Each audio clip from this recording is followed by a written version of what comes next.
LPU ప్లేస్మెంట్ల రికార్డులు సృష్టిస్తోంది. Final year student 2.5 కోట్ల ప్యాకేజ్ పొందుతున్నారు. 1700 మందికి పైగా ఎల్పీయూ స్టూడెంట్స్ 10 లక్షల నుంచి 2.5 కోట్ల ప్యాకేజెస్ పొందారు. విద్యా విప్లవం ప్రారంభమైంది లవ్లీ ప్రొఫెషనల్ యూనివర్సిటీలో. చంద్రబాబు అధికారంలోకి రాకముందు సంపద సృష్టిస్తా అంటూ మైకులు పగిలిపోయేలా అరిచి చెప్పారు. ఇప్పుడు సహజ సంపదను దోచేసి తెలుగు తమ్ముళ్లకు సంపద సృష్టిస్తున్నారు. దేవుని మాన్యాలు, అటవీ భూములు, ప్రభుత్వ స్థలాలు, పంట పొలాలు అన్న తేడా లేకుండా ఎక్కడ పడితే అక్కడ తవ్వి పారేస్తున్నారు. టిప్పర్లు, లారీలతో కోట్ల రూపాయలు విలువ చేసే సహజ సంపదను కొల్లగొడుతున్నారు. అధికార పార్టీ అండదండలతో ఏడాది కాలంగా ఈ గ్రావెల్ మాఫియా చెలరేగిపోతోంది. మట్టి, ఇసుకను దోచేసి కోట్లకు పడగలెత్తుతోంది. అడ్డుకోవాల్సిన అధికారులు చోద్యం చూస్తూ ఉంటే ఎల్లో మట్టి మాఫియా అడ్డు అదుపు లేకుండా చెలరేగిపోతోంది. కాకినాడ జిల్లాలో ఈ మాఫియా మరింతలా విజృంభిస్తోంది. దోచుకో, పంచుకో, తినుకో అన్నట్టుగానే రాష్ట్రంలో కూటమి పాలన నడుస్తోంది. ఎంత దోచినా ఇంకో 4 ఏళ్లే అన్నట్టుగా తమ్ముళ్లు చెలరేగిపోతున్నారు. కూటమి ప్రభుత్వం అధికారంలోకి వచ్చిన ఏడాది కాలంలో గ్రావెల్ మాఫియా అడ్డు అదుపు లేకుండా రెచ్చిపోతోంది. కొండలు, గుట్టలు, చెరువులు అనే తేడా లేకుండా మట్టిని అక్రమంగా తవ్వేసి కోట్లాది రూపాయలు దోచేస్తోంది. కూటమి ప్రభుత్వం అధికారంలోకి వచ్చిన తొలి రోజుల్లోనే గత ప్రభుత్వం యార్డుల్లో నిల్వ చేసిన ఇసుకను అధికార పార్టీ నేతలు కొల్లగొట్టారు. దీంతో గ్రావెల్ మాఫియా కళ్ళు ఇసుక, మట్టిపై పడింది. 2014-19 మధ్య కూడా టీడీపీ నేతలు మట్టి, గ్రావెల్ వంటి సహజ వనరులను విచ్చలవిడిగా దోచేశారు.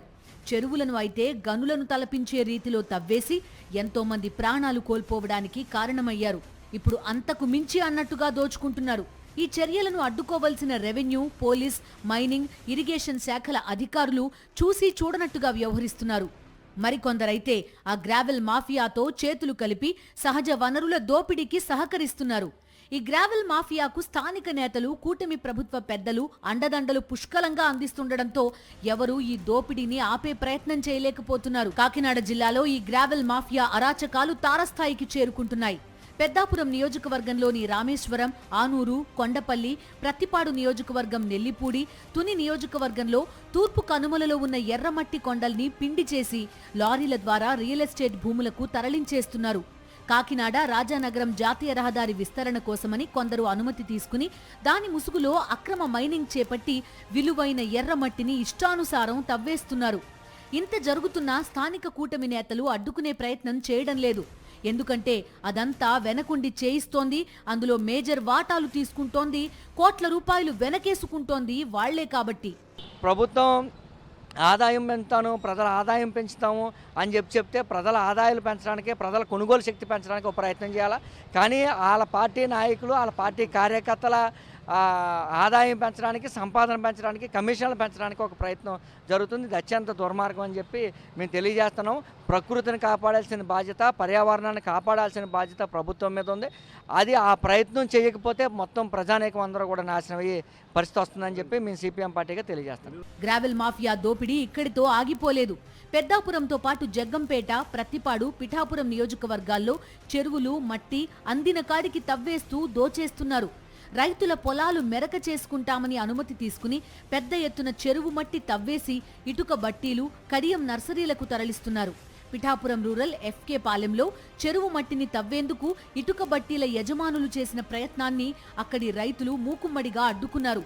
చెరువులో మట్టిని తవ్వడం వల్ల తమ పొలాలకు సాగునీరు అందడం లేదని ఆందోళన చేశారు. అయితే మట్టి తవ్వకాలను అడ్డుకునే రైతులపై కేసులు పెడతామని అధికారులు రివర్స్లో హెచ్చరించారు. అంతేకాదు రైతులకు మద్దతుగా నిలిచిన జర్నలిస్ట్ మీద కూడా సోషల్ మీడియాలో తప్పుడు ప్రచారాలు చేసింది ఈ గ్రావెల్ మాఫియా. ఇక పెద్దాపురం రూరల్ జి రాగంపేట చెరువును తవ్వేందుకు ప్రయత్నించగా అక్కడి ఉపాధి హామీ కూలీలు, గ్రామస్తులు అడ్డుకున్నారు. తమకు వేసవిలో ఉపాధి కల్పించే చెరువులను తవ్వొద్దని ఆందోళన చేశారు. అయినా ఇవేవీ పట్టించుకోకుండా చెరువు మట్టిని అక్రమంగా తవ్వేశారు. మరి ఏం జరుగుతుందంటే మాకు ఇక్కడ ఊర్లో ఏలేరు కాలువ ఒకటి ఉందండి. పొట్లమూరికి రాగంపేటకి సరిహద్దులో ఈ ఏలేరు కాలువ మొత్తం అప్పుడే వారం రోజుల నుంచి పెద్ద పెద్ద మరి మిషన్లు పెట్టి లారీలతో మట్టి బొండీస్కంతా కూడా తరలిస్తున్నారు. మీరు కావాలనుకుంటే కనుక పెద్దాపురం, కాకినాడ సంబంధించినటువంటి మరి తూర్పుగోదావరి, ఉమ్మడి తూర్పుగోదావరి జిల్లాకు సంబంధించినటువంటి జేసీబీలకు సంబంధించిన గ్రూప్లో, లారీలకు సంబంధించిన గ్రూప్లో ఒక మెసేజ్ పెట్టారు. ఏంటంటే మీకు మట్టి కావాలంటే కనుక వడ్లమూరు, రాగంపేట మధ్యలో ఉన్నటువంటి మరి కాలువ దగ్గర మట్టి బొండేసి అమ్ముతున్నాము, దీనికి మీరు కాంటాక్ట్ చేయండి అని చెప్పేసి ఒక ఫోన్ నెంబర్ కూడా ఇవ్వడం జరిగింది. దాని రేటు కూడా 7,500గా నిర్ధారించడం జరిగింది. మీరు కావాలనుకుంటే కనుక ఉమ్మడి తూర్పుగోదావరి జిల్లాకు సంబంధించినటువంటి లారీ యూనియన్ అసోసియేషన్ గ్రూప్లో మెసేజ్ సర్క్యులేట్ అవుతుంది. ఇదిలా ఉంటే జగ్గంపేట, పత్తిపాడు నియోజకవర్గాల్లో చెరువు మట్టితో పాటుగా ఏలేరు నది ఇసుక మీద గ్రావెల్ మాఫియా కన్నుపడింది. కిర్లంపూడి మండలం కృష్ణవరం, సోమవరంలో యంత్రాలతో బొండు ఇసుకను తవ్వేసి లారీలతో తరలించేస్తున్నారు. లారీ ఇసుక 20,000 నుంచి 25,000 వరకు అమ్మి సొమ్ము చేసుకుంటున్నారు.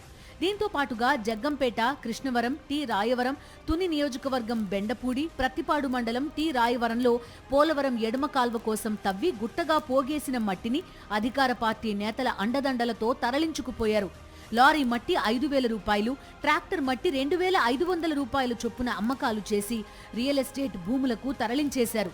ఈ గ్రావెల్ మాఫియా వెనక ఉన్నది సాక్షాత్తు అధికార పార్టీ నేతలే.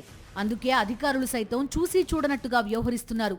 మరి పుష్కరం కాలువకు సంబంధించినటువంటి బ్యాంక్స్ కానీ, పోలవరం సంబంధించిన బ్యాంక్స్ కానీ, మరి ముఖ్యంగా ఏలేరు సంబంధించినటువంటిది ఏలేరు కాలువ అన్నది ఉంది. మరి ఏలేరు సందర్ ఉంటుంది. దానికి సంబంధించి 65,000 ఎకరాలకు నీరు ఇచ్చేటువంటిది, సాగునీరు ఇచ్చేటువంటిది. దాని ద్వారా కూడా ఈరోజు ఇసుక వస్తూ ఉంటుంది, శాండ్.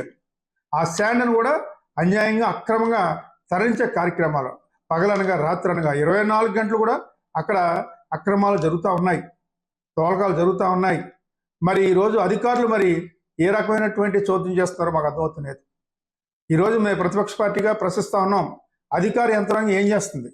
మరి ఏదైనా ఒక సామాన్యుడు ఒక ఇసుక మట్టి ఇంటి కోసం పట్టుకెళ్తే కేసులు పెట్టి జైల్లో పెట్టి ఆ యొక్క ట్రాక్టర్స్ చీజ్ చేసే పరిస్థితి అధికారులు చేస్తూ ఉంటారు.